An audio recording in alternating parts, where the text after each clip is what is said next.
بسم اللہ الرحمن الرحیم۔ ذکر تھا آخری مہینے کا اور پھر چھڑ گیا تذکرہ مدینے کا۔ مدینہ شریف کی محبت بھی کمال چیز ہے، اور حج عمرہ یہ سراپے عشق و محبت کا نام ہے۔ اس میں کوئی شک نہیں کہ ہم اگر بندہ نصیب میں ہو تو اللہ کریم نے طاقت بخشی ہے تو ضرور حج کرے، اور اگر زیادہ طاقت بخشی ہے تو ہر سال کرے، نفل حج کرے، فرض حج ادا کرے، عمرے پر جائے، کیونکہ مسجد نبوی شریف، حرم پاک، خانہ کعبہ کی زیارت بھی کسی عبادت سے کم نہیں، اور وہاں پر سانس لینا بھی کسی عبادت سے کم نہیں ہے۔ اگر ہم غور کریں تو مینا کے مقام، مزدلفہ کے مقام، عرفات کے مقام، وہاں پر ٹھہرنا، وقت گزارنا، رمی جمرات کرنا، شیطان کو کنکریاں مارنا، قربانی کرنا، صفا و مروہ کے اوپر دوڑ لگانا، خانہ کعبہ کے گرد چکر لگانا طواف کی صورت میں، یہ ساری چیزیں بندہ غور کرے تو عشق کا نام ہے۔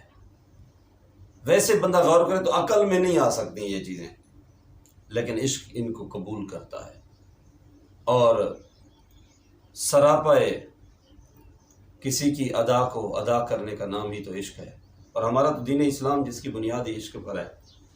حضرت شفیق بلخی رحمۃ اللہ تعالیٰ علیہ فرماتے ہیں کہ میں مکہ مکرمہ کی طرف حج کے لیے جا رہا تھا، راستے میں میری نظر ایک ایسے شخص پر پڑی جو اپاہج ہے، چلنے پھرنے سے قاصر ہے، اور وہ گھسٹ گھسٹ کر کعبے کی طرف چلا جا رہا ہے۔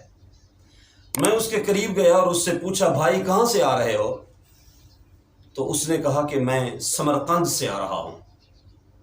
سمرقند یہ ازبکستان کا صوبہ ہے، اور موجودہ نقشے کے مطابق دنیا کا جو نقشہ ہے اس کا جو سفر ہے وہ کم و بیش 4417 کلومیٹر پر محیط ہے آج کل کے حساب سے اس کا سفر۔ جب اس شخص نے کہا کہ میں سمرقند سے آ رہا ہوں، تو حضرت شفیق بلخی رحمۃ اللہ تعالیٰ علیہ فرماتے ہیں میری حیرت کی انتہا اور بڑھ گئی۔ میرا اس اپاہج حاجی کا شوق حج دیکھ کر میرا دل مچل گیا، اور میں اس کے پاس بیٹھ گیا اور اس سے پوچھنے لگا کہ تم کتنے عرصے سے یہ سفر کر رہے ہو گھسٹ گھسٹ کر؟ تمہاری یہ کمزور جسم، کمزوری کی حالت، تمہارا یہ کمزور جسم اور اوپر سے معذوری، اور پھر اتنا لمبا سفر۔ تو اس اپاہج حاجی نے گویا کہ جواب دیا جو گھسٹ گھسٹ کر جا رہا تھا، اس نے کہا کہ مجھے 10 سال ہو گئے ہیں گھر سے نکلے ہوئے، اور آگے مزید سفر جاری تھا، پتہ نہیں کتنا وقت لگ جائے گا، لیکن قربان جائیے اس کے شوق حج پر، اس کے عشق رسول پر۔ تو حضرت شفیق بلخی رحمۃ اللہ تعالیٰ علیہ فرماتے ہیں کہ میری اور انتہا حیرانگی کی نہ رہی، میری حیرانگی اور بڑھ گئی کہ 10 سال سے چلا آ رہا ہے اور گھسٹ گھسٹ کر اس طرح۔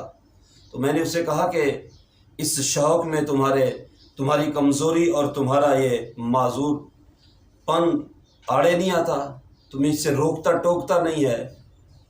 تو اس نے کہا کہ جہاں تک بات ہے سفر کی دوری کی تو میرا شوق اس کو قریب کر دے گا، اور جہاں تک بات ہے کمزوری کی تو اس کا سہارا میرے مالک کی ذات ہے نا میرے لیے۔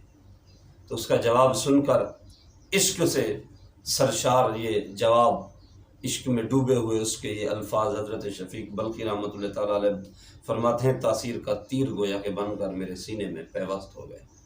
کسی نے کیا خوب کہا تھا کہ فاصلوں کو تکلف ہے ہم سے، اگر ہم بھی بے بس نہیں، بے سہارا نہیں، خود انہی کو پکاریں گے ہم دور سے، راستے میں اگر پاؤں تھک جائیں گے۔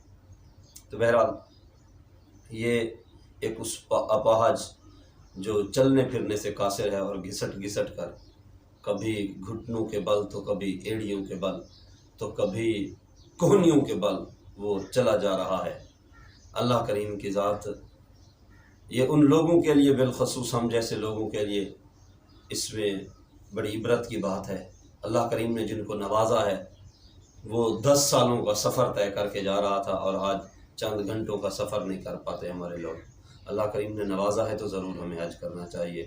اللہ کریم ہمیں اس اپاہج جیسا شوق عشق رسول بھی اور شوق حج بھی نصیب فرمائے۔